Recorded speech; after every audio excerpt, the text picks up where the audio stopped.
Je m'appelle Carmen, donc j'ai 64 ans. J'ai du vitiligo depuis 2019. Le vitiligo s'est manifesté par une petite tache blanche à l'intérieur de mon bras que j'ai découvert comme ça un jour, sans savoir que c'était du vitiligo. C'est plutôt vers 2020 où je me suis questionnée par rapport à ces taches blanches auprès de mon médecin généraliste qui m'a fait part donc, de la présence du vitiligo, ce qui n'était pas forcément quelque chose que je connaissais. Je n'avais pas du tout la notion de l'évolution.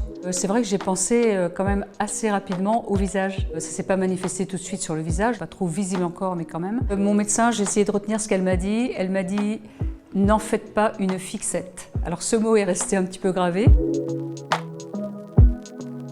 Alors le conseil, c'est déjà de se familiariser soi-même avec sa propre émotion face à ça. Ça s'appelle le vitiligo, c'est pas rien non plus. Voilà, on ne peut pas dire à quelqu'un « non, c'est pas grave ». Non, c'est vrai qu'il faut accepter, enfin tout au moins apprivoiser la chose. Et puis être là pour dire « attends, viens voir, je vais te montrer, il y a ça qui existe. Prends le temps, quand tu es prêt, je suis là, on est là et on pourra faire des choses ». Là, moi, ce qui m'a particulièrement touchée quand même aujourd'hui, c'est le travail de toute une association, une implication vraiment de cœur qui est riche des personnes qui le font.